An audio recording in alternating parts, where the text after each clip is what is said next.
کون سی سیاسی جماعتیں ہیں جو پی ڈی ایم کا حصہ ہیں یا پی ڈی ایم کی اتحادی ہیں؟ پیپلز پارٹی اور Awami National Party P D M چھوڑ گئی تھیں، لیکن آج خواجہ آصف صاحب کا ایک بیان سامنے آیا ہے جس میں موصوف نے یہ فرمایا کہ ان کی یہ خواہش ہوگی کہ نواز شریف پاکستان واپس آئیں، کیونکہ انہیں ڈاکٹروں نے اجازت دے دی ہے۔ اب اجازت دینی تھی کیونکہ حالات پی ڈی ایم نے اپنے حق میں کافی حد تک اداروں کو کنٹرول کر کے اپنے حق میں کر لیے ہیں، کیسز تو معاف ہو گئے ہیں، تو اب نواز شریف کو واپس آنے میں بھلا کیا رکاوٹ ہے؟ تو موصوف نے یہ فرمایا کہ وہ یہ چاہتے ہیں کہ پیپلز پارٹی اور نواز لیگ ایک ہی پلیٹ فارم یعنی پی ڈی ایم کے پلیٹ فارم سے عمران خان کے خلاف الیکشن لڑیں، لیکن جناب دال گلنے والی نہیں، اس وقت پی ڈی ایم میں شامل ہیں یا پی ڈی ایم کی اتحادی جماعتیں جن کا عمران خان کے ساتھ مقابلہ ہے، ان میں ہے جناب مسلم لیگ نواز، پیپلز پارٹی، جمعیت علماء اسلام، فضل الرحمان گروپ، جمعیت علماء پاکستان اور جو ہے نورانی صاحب کی، اور جن کے صاحبزادے عجیب و غریب بیانات عمران خان کے حوالے سے دیتے رہے، پھر جماعت اسلامی ہے، عوامی نیشنل پارٹی ہے،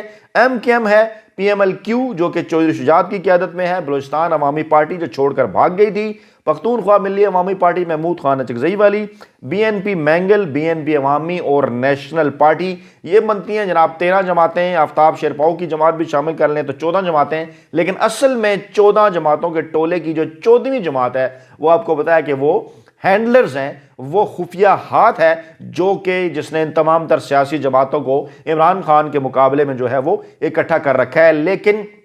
آج کے اس فیصلے کے بعد کہ P D M Imran Khan کے خلاف الیکشن نہیں لڑ رہی، ہینڈلرز بھی بیٹھے پریشان یہ سوچ رہے ہوں گے کہ آخرکار انہوں نے کس قسم کے ٹولے کو اکٹھا کر دیا جو عمران خان کے خلاف میدان عمل میں، انتخابی میدان میں اترنے میں گھبراتے ہیں۔ تو جناب اب آپ کے سامنے رکھتے ہیں I R I S survey کے دلچسپ اعداد و شمار جو کہ مارچ 2022 سے فروری 2023 تقریباً پورے ایک سال کے متعلق ہے۔ تو سب سے پہلا جو سوال تھا وہ تھا جناب کہ پاکستانی مسائل کا حل جو ہے وہ اس وقت کس پاکستانی سیاستدان کے پاس ہے؟ اس کے لیے مارچ 2022 کے جو عدد و شمار ہیں اس وقت لوگوں کا خیال تھا، 31% لوگوں کا خیال تھا کہ عمران خان کے پاس پاکستان کے مسائل کا حل ہے، اور 25% اس وقت یہ سمجھتے تھے کہ نواز شریف کے پاس پاکستان کے مسائل کا حل ہے۔ اور باقی جو فگرز ہیں وہ تو بالکل نام بھی ان کا لیا جانا جو ہے وہ سروے کا وقت جو ہے وہ ضائع کرنے کے مترادف ہے۔ لیکن آج تقریباً ایک سال بعد اس حکومت کے 10 ماہ گزر جانے کے بعد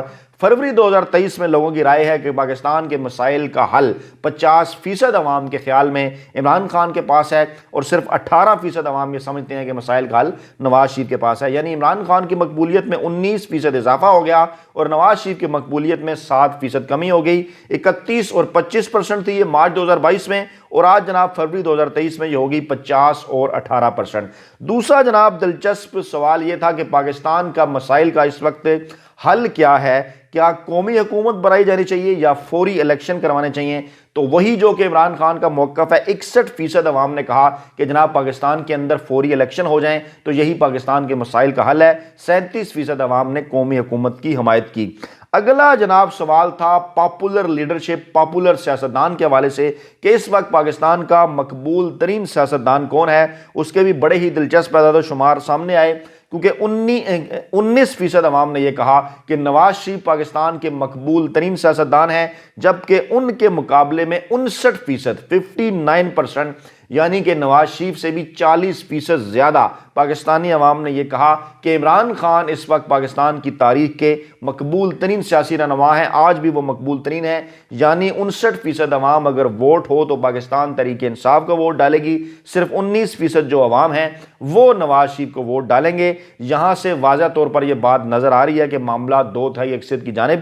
بڑی تیزی کے ساتھ بڑھ رہا ہے۔ پھر جناب سپیچ کے حوالے سے، تقریر کے حوالے سے بات ہوئی کہ کس سیاسی رہنما کی تقریروں کا عوام کے اوپر جو ہے وہ زیادہ بڑا اور اہم ترین امپیکٹ ہے اس وقت، کیونکہ نواز لیگ موصوف تو تقریریں نہیں کر رہے، شہباز شریف بھی تقریریں نہیں کر رہے، بلاول بھی نہیں کر رہے، آصف زرداری بھی نہیں کر رہے، عمران خان تقریر کرتے ہیں اور مقابلے میں ان کے مریم نواز اترا کرتی ہیں۔ تو بڑے ہی دلچسپ اعداد و شمار ہیں۔ 55% پاکستانی عوام کا یہ کہنا ہے کہ ان کے اوپر عمران خان کی تقریر کا امپیکٹ ہوتا ہے، یعنی عمران خان کی تقریر کا جو امپیکٹ ہے پاکستانی عوام کے اوپر اس کی شرح ہے جناب 55%۔ اور دوسری طرف مریم نواز کی تقریر کا پاکستانی عوام کے اوپر جو امپیکٹ ہے وہ ہے جناب کتنا؟ گیس کیجئے جی 1%۔ 1% عوام کے اوپر مریم نواز کی تقریر کا امپیکٹ ہوتا ہے، جبکہ 55% عوام کے اوپر پاکستان تحریک انصاف کے سربراہ عمران خان کی تقریر کا امپیکٹ ہوتا ہے۔ تو جناب یہ ہیں IRIS سروے کے تازہ ترین نتائج، یہ ہے وہ خوف اور یہ ہے جناب علی وہ بزدلی پی ڈی ایم کی، یہ ہیں اس کی وجوہات کہ جن وجوہات کی بنا پر پی ڈی ایم میں شامل جو جماعتیں ہیں وہ ملک کو الیکشن کی طرف نہیں لے جانا چاہتی، کیونکہ واضح طور پر انہیں اس بات کا اندازہ ہے کہ اگر پاکستان کے اندر الیکشن ہوئے تو ان کی شکست مکمل طور پر یقینی ہے اور عمران خان 2/3 اکثریت کے ساتھ پاکستان میں اقتدار میں ان کی واپسی ہوگی۔ جاتے جاتے پھر وہی درخواست، جن لوگوں نے ابھی تک ہمارا یہ چینل سبسکرائب نہیں کیا، اس کی ویڈیوز کو دیکھیے، لائک کیجئے، شیئر کیجئے اور آپ سے درخواست ہے کہ کمنٹ کر کے فیڈ بیک ضرور دیجئے تاکہ ہمیں اپنا کنٹینٹ بہتر بنانے میں آپ کی رہنمائی مل سکے۔ اپنا بہت خیال رکھیے گا، دعاؤں میں یاد رکھیے گا۔ نئی ویڈیو کے ساتھ جلد حاضر ہوں گے۔ اللہ نگہبان۔